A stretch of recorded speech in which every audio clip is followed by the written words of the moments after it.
야고보서 3장 13절에서 18절입니다.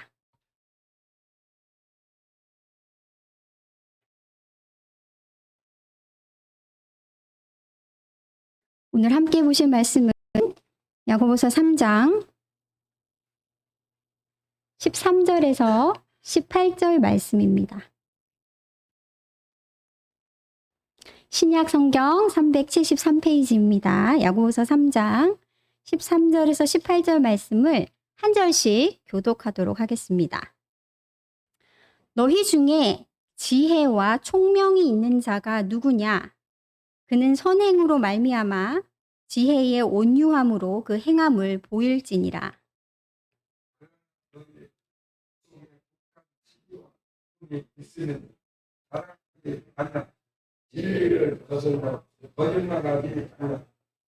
이러한 지혜는 위로부터 내려온 것이 아니요 땅 위의 것이요 정욕의 것이요 귀신의 것이니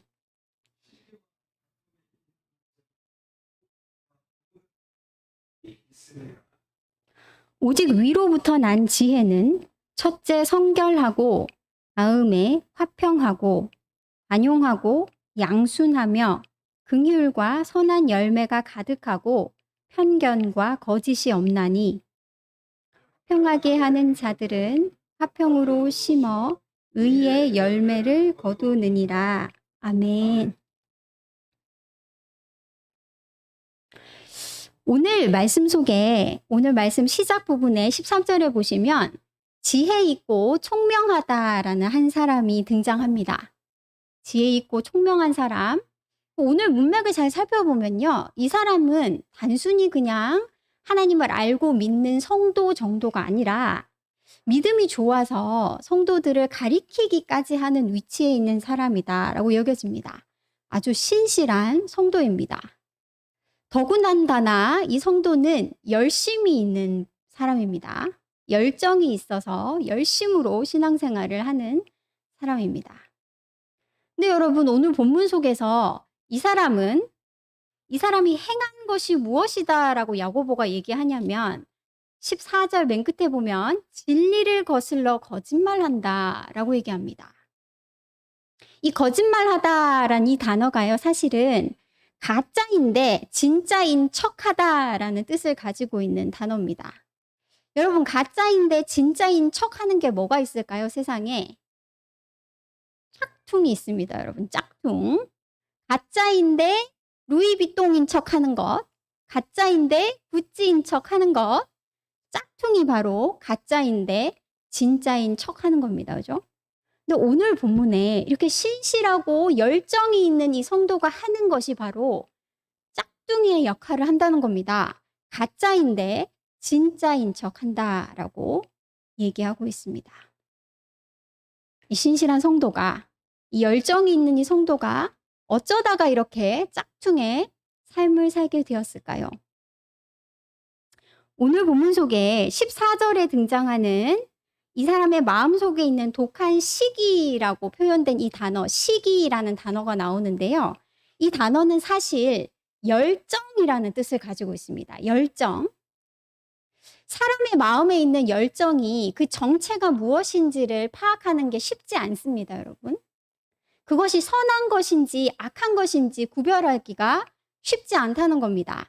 이 사실은요, 이 단어가 성경 속에서 어디에 쓰였는지를 살펴보면 알 수 있습니다. 여기에 쓰인 이 열정 혹은 시기라는 이 단어가 구약 성경 속에서 민수기 25장에서 쓰였습니다. 비느하스가 일어섰습니다. 열정과 질투를 가지고 일어섰습니다. 왜요? 하나님의 백성이라는 이스라엘 사람들이 이 이방 여인들 모압 여자들과 음행하는 것을 참지 못하고 일어서서 창을 들고 하나님을 대신하여 그중 한 사람을 처단하는 장면이 나옵니다. 이때의 그 장면을 뭐라고 묘사되어 있냐면 비느하스가 하나님의 열정으로 하나님의 질투로 이스라엘 백성들을 속죄하였다라고 말합니다. 이때 이 단어가 사용되고 있습니다. 또 언제 등장하냐면 열왕기상 19장에 엘리야가 하나님 앞에서 자신을 항변할 때 이 단어가 쓰입니다. 뭐라고 얘기하냐면 하나님 내가 하나님에 대한 열정이 특별하여 주의 선지자들이 죽음을 당할 때에도 이렇게 홀로 남아서 하나님을 따랐습니다 라고 얘기할 때에도 이 열정이라는 단어가 쓰였습니다. 이 단어는 하나님의 종들이 믿음의 삶을 살아가는, 그죠? 그 믿음의 삶을 이끌어가는 그 열정을 표현할 때 쓰는, 선한 열정을 이야기할 때 쓰는 그 단어입니다. 근데 오늘 본문 속에서 이 단어가 시기를 뜻하는 단어로 동일한 단어가 사용되고 있다라는 겁니다. 근데 특별히 야고보는 이 단어를 시기라는 뜻으로 사용하면서 그 앞에 한 꾸며주는 말을 하나 붙이고 있습니다. 14절 보시면 너희 마음속에 독한 시기라고 표현하고 있습니다. 독한이라는 단어를 이 열정이라는 단어 앞에 붙이고 있는데요. 독하다라는 이 단어가 바로 앞에서 쓰인 바가 있습니다. 지난번 설교에서 우리가 뭐에 대해서 배웠냐면 사람의 마음에서 흘러나오는 두 개의 물에 대해서 배웠습니다. 그죠? 단물도 나왔다가 쓴물도 나왔다가. 왜 그런가에 대해서 야고보가 뭐라고 얘기했나요? 그 마음에 단 샘도 있고 쓴 샘도 있기 때문이다 라고 얘기할 때 사용되었던 바로 그 단어입니다. 쓰다라는 단어입니다. 너희 마음에 쓴 시기가 있다라고 이야기하고 있는 겁니다. 겉으로 보기에는 비느하스가 가졌던 그 열정, 겉으로 보기에는 엘리야가 가졌던 그 열정인 것처럼 보였는데 사실은 그것이 쓰고 쓴 시기일 수 있다라고 오늘 본문은 날카롭게 지적하고 있는 것입니다. 하나님을 향한 열정을 가지고 열심히 잠을 아껴가면서 살고 있다라고 생각하는데 선한 열정을 가지고 열심히 달려가고 있다라고 생각했는데 알고 보니 그 마음이 나보다 앞선 사람을 질투하는 시기의 마음, 남과 경쟁해서 그보다 더 나아지고 싶어하는 시기의 마음일 수 있다라고 오늘 본문은 신랄하게 지적하고 있는 겁니다. 사람들은 이 한 끗 차이 때문에 사람들은 이 차이를 발견하기 어려울 때가 많습니다. 내 안에 있는 이 열정, 나의 삶을 이끌어가는 이 열정이 정말 선한 열정인지 아니면 남을 시기에서 그보다 나아지고 싶어하는 이 쓴 시기인지 한 끗 차이이기 때문에 우리 자신도 그 차이를 놓치고 말 때가 많습니다. 근데 오늘 본문 속에서 야고보는 이 두 가지의 차이를 만들어내는 것은 열정이 우리가 가지고 있는 이 열정이 어디로부터 왔는가라는 그 근원에 달려 있다라는 얘기를 하고 있습니다. 내 삶을 이끌어가는 이 열정의 원천이 무엇인가, 근원이 무엇인가가 바로 이 차이를 만들어낸다는 겁니다. 그것이 선한 열정이 될지 아니면 쓴 시기가 될지 그 차이를 만들어내는 것은 그 열정의 원천이 무엇인가, 근원이 무엇인가에 있다라고 오늘 본문은 이야기하고 있는 겁니다. 사람들은 종종 자기의 삶의 열정이 자기로부터 나온다고 생각합니다. 그래서 우리가 살아가다 보면 열정이 넘치는 사람을 만날 때에 뭐라고 얘기합니까? 저렇게 뜨거운 열정을 가지고 열심히 살아가서 이렇게 성공을 이룬 사람을 보고 그 사람을 칭찬하고 그 사람을 추앙합니다. 왜요? 어떻게 저렇게 뜨거운 열정을 가지고 살아갈 수가 있나? 근데 여러분, 오늘 본문이 무엇을 얘기합니까? 그 사람의 열정은 사실 그 자신으로부터 나오는 게 아니라 그 사람의 외부로부터 오는 것이다 라는 이야기를 하고 있습니다. 그게 뭘까요, 여러분? 우리의 삶의 열정을 불러일으키는 외부로부터 오는 이 힘, 이 영향력이 도대체 무엇일까요? 오늘 본문 속에서 뭐라고 얘기하고 있는지 슬슬 눈을 감는 분들이 몇 분 계시기 때문에 소리를 내서 우리가 한번 15절을 큰 소리로 한번 같이 읽어보겠습니다. 시작. 이러한 지혜는 위로부터 내려온 것이 아니요 땅 위의 것이요 정욕의 것이요 귀신의 것이니. 자, 우리말 성경을 그대로 15절을 읽으면 이러한 지혜는 위로부터 내려올 것이 아니오라고 되어 있는데요. 사실 원문으로 보시면 야고보는 이걸 지혜라고 부르지 않습니다. 야고보는 원문으로 그대로 보면 이것은 이라고 부릅니다. 이러한 지혜는이 아니라 이것은 위로부터 내려온 지혜가 아니다라고 얘기합니다. 이것이라고 야고보가 부르는 이것은 마치 지혜와 비스무리하게 역할하고 기능하기 때문에 지혜인 것처럼 보이지만 사실 지혜가 아니다라는 겁니다. 어떤 역할을 하냐면 우리 속에 열정을 불러일으키고 그 열정대로 행동하도록 만들어내는 힘이다라는 겁니다. 그게 사실 무엇이 하는 역할이냐면 지혜가 하는 역할입니다. 근데 오늘 본문 속에 이 지혜처럼 비스무리하게 역할하는 이것이라는 게 등장하는데요. 지혜는 아니지만 지혜인 것처럼 행동하는 짝퉁 지혜가 오늘 본문 속에 등장하고 있는 겁니다. 자, 이 짝퉁 지혜에 대해서 본문이 뭐라고 얘기하고 있는지 조금 더 자세히 살펴보도록 하겠습니다. 이 지혜, 이것은 이 짝퉁 지혜는 15절에 보시면 땅 위의 것이요 정욕의 것이요 귀신의 것이다 라고 말합니다. 땅은 어디를 얘기합니까? 우리가 지금 살고 있는 이 세상을 말하는 겁니다. 이 짝퉁 지혜는 이 땅의 것이다 라는 겁니다. 이 세상의 것이다. 그리고 이것은 정욕의 것이다 라고 얘기하는데요. 이 정욕이라는 단어는 우리의 육체와 관련된 단어입니다. 육체의 욕심, 육체의라는 뜻입니다. 이 짝퉁 지혜는 어떤 것이라고요? 우리 육체의 것이다. 그리고 마지막으로 이 짝퉁 지혜는 귀신의 것이다 라고 이야기하고 있습니다. 내 삶을 이끌어가는 열정이 내 것인 줄 알았는데 오늘 본문에 따르면 뭐라고요?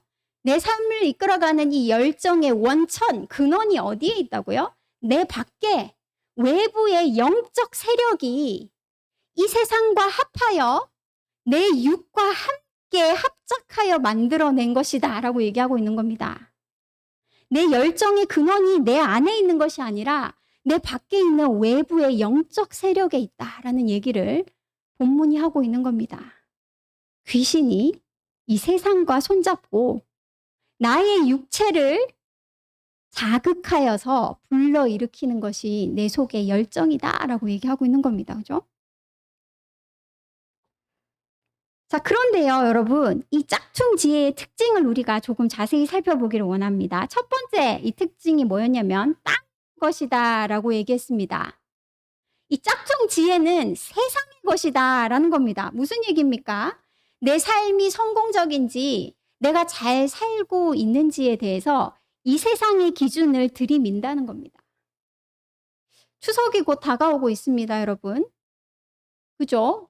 6개월 혹은 1년 동안 보지 못한 친척, 친지, 가족들을 만나게 될 겁니다. 그들 앞에서 내가 그동안 지난 몇 달 동안, 지난 1년 동안 어떻게 살아왔는지를 얘기할 때 얼마나 뿌듯하고 자랑스러울 수 있는가. 이 지혜, 이 짝퉁 지혜는 그것을 우리 삶의 기준으로 들이밉니다. 내 삶이 얼마나 성공적인지, 내 삶이 그들 앞에서 얼마나 자랑스럽고 뿌듯할 수 있는지를 기준으로 삼아서 내 삶의 열정에 불을 지핍니다. 그곳에 그 기준에 초점을 맞추고 달려가도록 만듭니다. 무엇이요? 이 거짓된 짝퉁 지혜가 그렇게 만든다라는 겁니다. 이 세상의 기준을 목표로 삼아서 달려가게 만듭니다. 열정을 불러일으키고 그 열정대로 살아가게 만듭니다.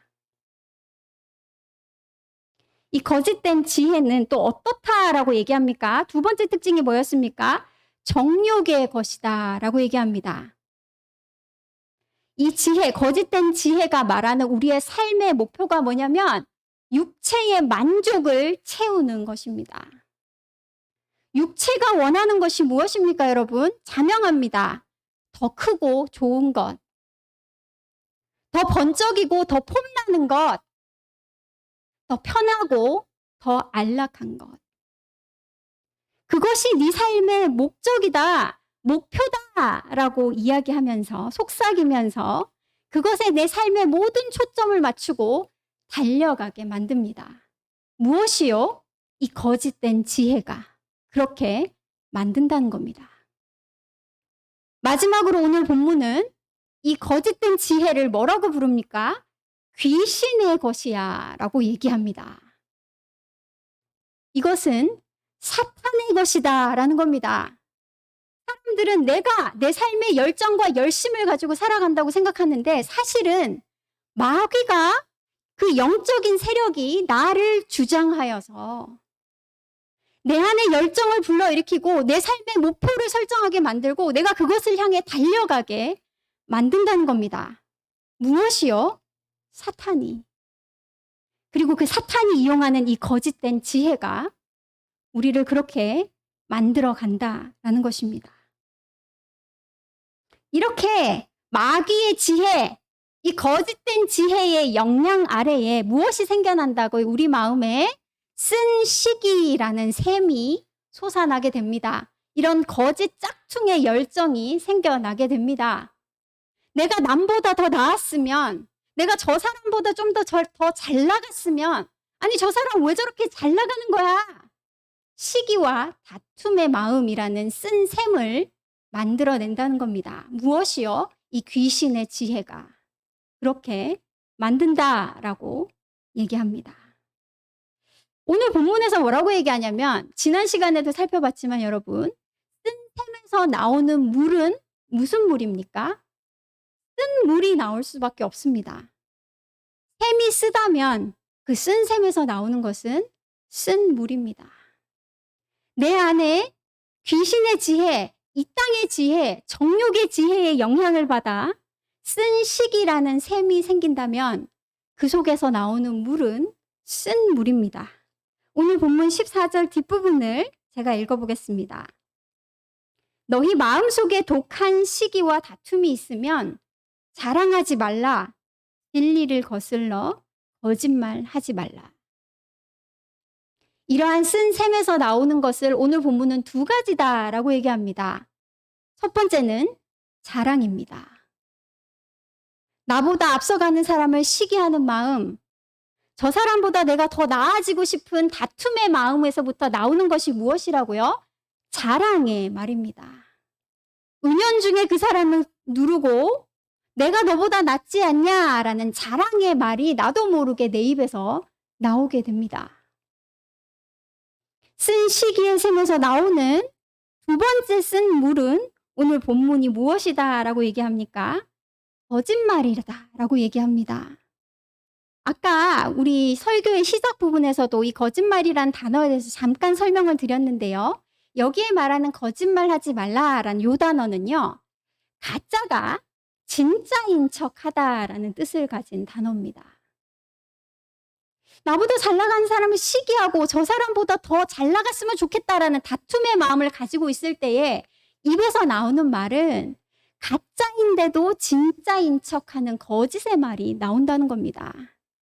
영 아닌 건 아닌데 살짝 비틀어서, 영 없는 건 아닌데 살짝 부풀려서 가짜인데 진짜인 것처럼 이야기하는 거짓의 말이 내 입에서 흘러나오게 된다는 것입니다.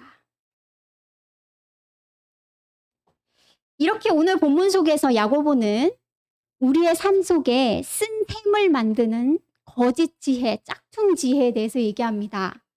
마귀의 영향 속에 이러한 쓴 셈이 생길 때 그 입에서 자랑의 말이, 거짓의 말이 나온다라고 얘기했습니다. 그런데 오늘 본문 속에 야고보는 이 짝퉁 지혜, 거짓 지혜와 대비되어지는 참된 지혜에 대해서 이야기하고 있습니다. 우리 다 같이 17절을 큰 소리로 함께 한번 읽어보도록 하겠습니다. 17절입니다. 시작. 오직 위로부터 난 지혜는 첫째 성결하고 다음에 화평하고 관용하고 양순하며 긍휼과 선한 열매가 가득하고 편견과 거짓이 없나니. 아까 본문 속에서 우리 안에 쓴 시기의 셈을 솟아나게 하는 짝퉁 지혜에 대해서 얘기했다면 이제는 참된 진짜 지혜, 위로부터 오는 지혜에 대해서 야고보가 이야기하기 시작합니다. 자, 이 위로부터 오는 참된 지혜의 첫 번째 특징이 뭐라고 얘기했나요? 방금 우리가 함께 읽은 말씀 속에 첫 번째, 첫째, 이 지혜의 특징이 뭐다라고 얘기합니까? 성결하고라고 얘기합니다.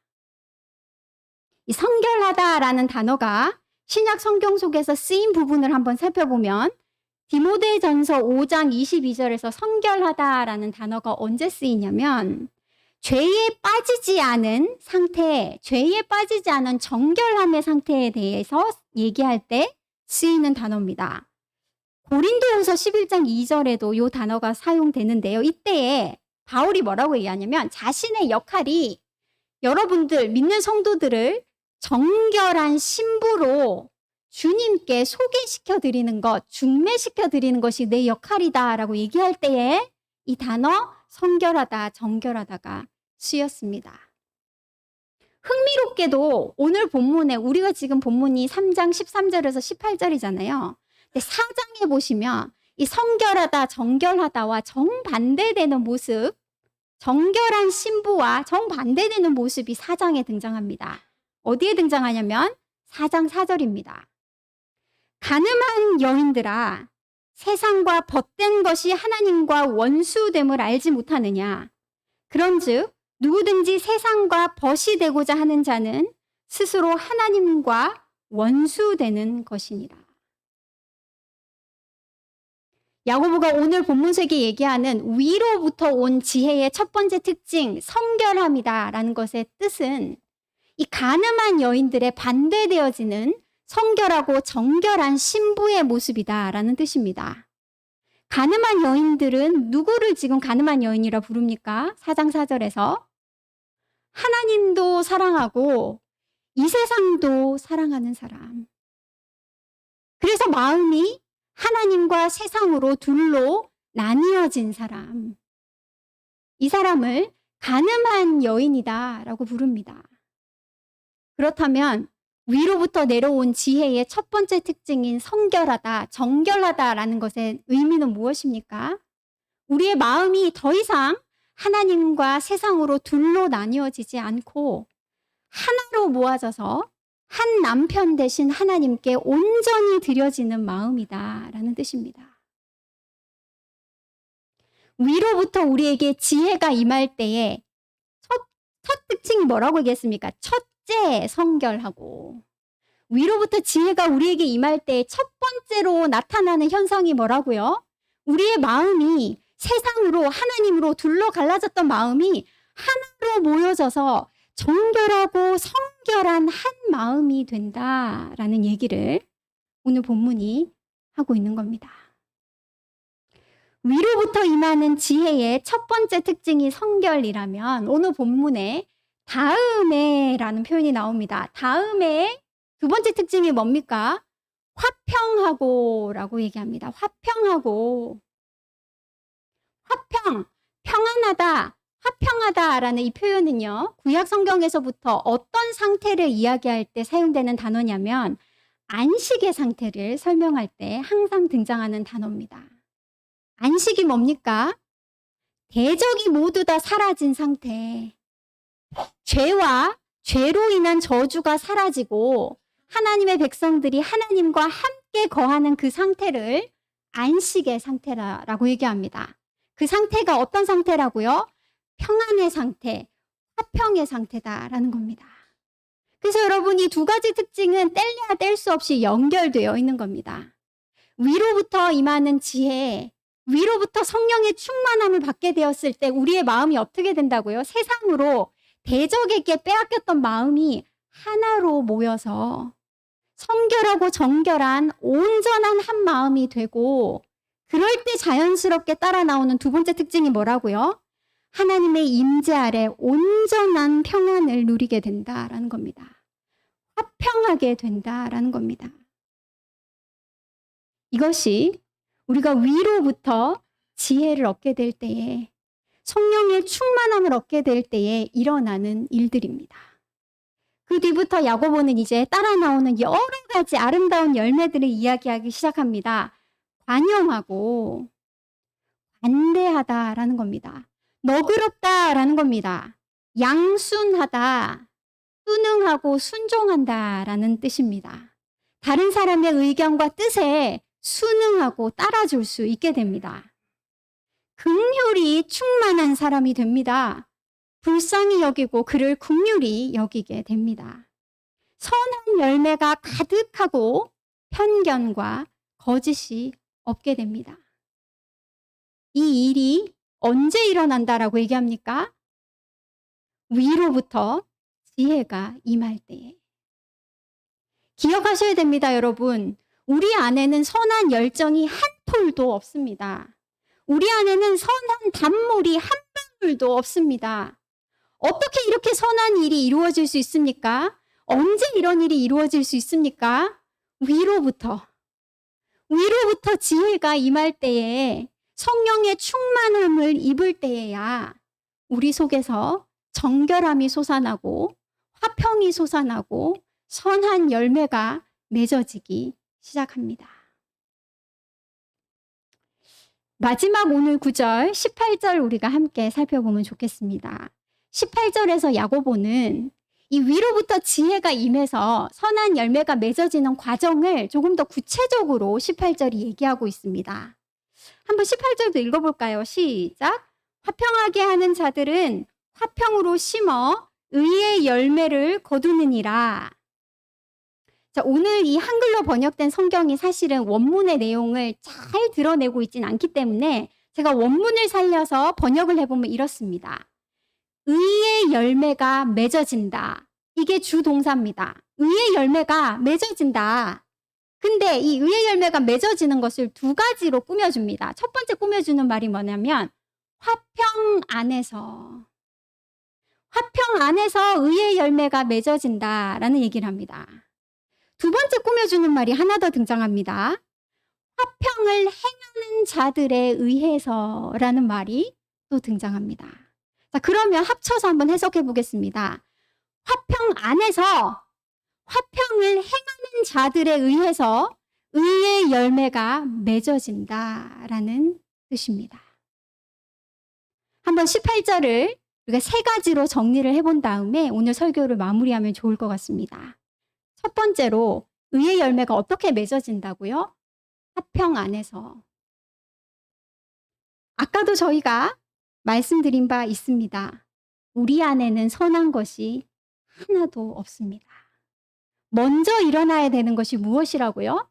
위로부터 오는 지혜를 구해서 하나님께 나아가서 하나님께로부터 지혜를 구하여 하늘로부터 성령의 충만함을 받을 때에야 어쩔 수 있다고요? 화평이 우리에게 임할 수 있다라는 겁니다. 아까 위로부터 오는 지혜의 특징을 기억해 보시기 바랍니다. 어떨 때 화평이 임합니까?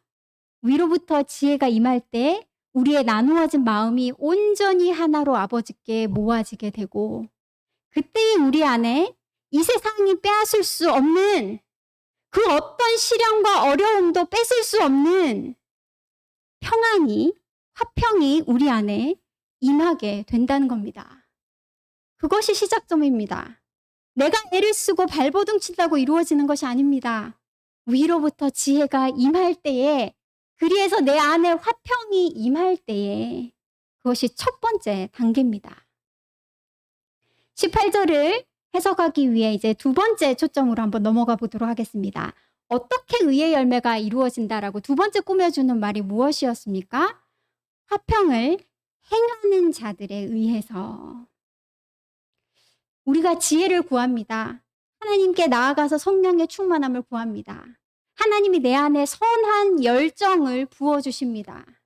정결한 마음을 주시고 내 안에 화평을 부어주십니다. 그러면서 교회 문을 나서거나 기도의 방을 나서면서 평안하다, 감사하다. 하나님이 오늘도 내게 은혜를 주셨구나. 그리고 문을 나가서 잊어버립니다. 여러분, 오늘 본문에 따르면 이 사람의 삶을 통해 의의 열매가 맺어진다고 했습니까? 맺어질 수 없습니까? 두 가지 요소가 모두 다 충족돼야 됩니다. 하나님께 나아가서 지혜를 구해서 내 안에 화평이 생겨야 되고, 두 번째 요소가 없다면 여러분, 의의 열매는 맺어질 수가 없습니다. 하나님이 내게 주신 그 화평대로 행해야 됩니다. 오늘 본문 시작에 13절에 야고보는 이런 말씀으로 본문의 말씀을 시작했습니다. 너희 중에 지혜와 총명이 있는 자가 누구냐? 그는 선행으로 말미암아 지혜의 온유함으로 행함을 보일지니라. 여기에 지혜의 온유함이라는 말은요, 착하다, 선하다라는 뜻도 있지만 순종의 마음을 온유한 마음이다라고 얘기합니다. 종이 주인 앞에 가지는 마음이 이 온유함입니다. 오늘 내 입에 들어가는 밥 한 톨조차 온전히 주인에게 의존해야만 하는 노예, 종이 가지는 마음가짐을 구약 성경 속에 온유함이라고 얘기합니다. 하나님이 나에게 화평의 마음을 주셨습니다. 나의 주인께서 그 마음을 내게 주셨습니다. 그것이 하나님 아버지 나의 주인의 뜻입니다. 종이 가져야 되는 마음가짐은 뭡니까? 온유함이어야 합니다. 그거 그대로, 주인의 뜻 그대로 순종해야 하는 것입니다. 그래서 의의 열매가 맺어지는 이 두 번째 필수 조건이 무엇입니까? 우리가 하나님께 나아가서 위로부터 오는 지혜를 얻을 때에 하나님이 부어주신 은혜 그대로, 하나님이 부어주신 성령의 충만함 그대로, 하나님이 부어주신 평안함 그대로 내가 나아가서 남을 평안케 하는 자가 되어야 됩니다. 화평케 하는 자가 되어야 합니다. 관용하는 자가 되어야 합니다. 선한 열매를 행하는 자들이 되어야 합니다. 오늘 본문의 말씀은 성령의 충만함을 받고 그대로 행하는 자들, 화평을 행하는 자들을 통해 의의 열매가 맺어진다라고 이야기하고 있습니다. 마지막으로 세 번째 특징을 발견할 수 있습니다. 여기에 의의 열매를 거둔다라는 이 문장 중요한 동사는요, 현재형 시제로 사용되었습니다. 헬라어에서 현재형 시제로 사용되었을 때 어떤 뜻을 품고 있냐면 계속되어진다, 계속되어진다라는 뜻을 가지고 있는 겁니다. 무슨 얘기입니까? 이 일이 한 번만 이루어지면 된다라는 뜻입니까? 아닙니까? 아닙니다. 내가 오늘 하나님께 나아가서 성령의 충만함을 얻고 하나님으로부터 오는 지혜를 얻어서 화평을 누리고 내 안에 선한 샘이 단물이 흘러나오게 되더라도 여러분, 돌아서는 순간, 위로부터 오는 지혜를 잊어버리는 순간, 성령의 충만함이 사그라드는 순간 어떻게 된다고요? 우리는 짝퉁 지혜의 영향 속에 어김없이 잡히고 만다는 겁니다.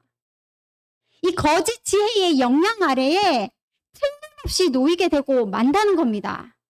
왜 그렇습니까? 여러분, 이 거짓 지혜의 특징이 무엇이었습니까? 여러분, 귀신의 것 앞에 두 가지 특징이 있었습니다. 땅의 것, 정욕의 것. 우리가 살아가는 곳이 어딥니까? 이 땅입니다. 우리가 무엇을 가지고 살아갑니까? 육체를 가지고 살아갑니다. 그래서 여러분, 하늘로부터 오는, 위로부터 오는 지혜가 충만하지 않는 순간 자동적으로, 애를 쓸 필요도 없습니다. 노력할 필요도 없습니다. 자동적으로 어떻게 된다고요? 이 땅의 지혜, 정욕의 지혜, 귀신의 지혜에 사로잡히고 맙니다. 우리 안에서 그나마 쫄쫄쫄 나오기 시작했던 그 단물을 내는 샘이 순식간에 쓴 샘으로 변질되어 버립니다. 우리 안에 하나님을 향했던 그 선한 열정이 쓰디쓴 시기로 변질되고 만다는 겁니다. 여러분, 이 일이 매 순간마다 일어날 수 있습니다. 목사님에게도, 장로님에게도, 집사님에게도, 30년간 신앙생활을 한 성도들에게도 이 일은 매 순간 일어날 수 있습니다. 그래서 여러분, 우리는 오늘도 야고보가 외치는 이 메시지에 간절한 이 권고에 귀를 기울여야 합니다. 우리는 오늘도 이 순간에도 하나님 앞에 나아가서 위로부터 오는 그 지혜를 구해야 합니다. 내 안에 선한 것이 한 방울도 없기 때문에 하나님이 생수를 부어주시기를, 내 안에 그 단물을 충만히 부어주시기를 오늘도 하나님 앞에 나아가서 간구해야 합니다. 무릎 꿇으셔야 합니다. 말씀 속으로 들어가셔야 합니다. 기도하셔야 합니다. 하나님 앞에 나아가서 찾고 구하셔야 됩니다. 메마르셨습니까? 단물의 샘이 말라버리셨습니까? 다시 나아가시기 바랍니다.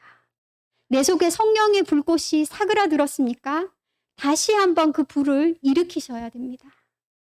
이 일은 우리가 이 육을 벗는 그날까지, 이 땅에 하나님의 나라가 임하는 그 순간까지 쉬지 않고 이루어져야 되는 일임을 반드시 기억하시는 저와 여러분이 되기를 간절히 소망합니다.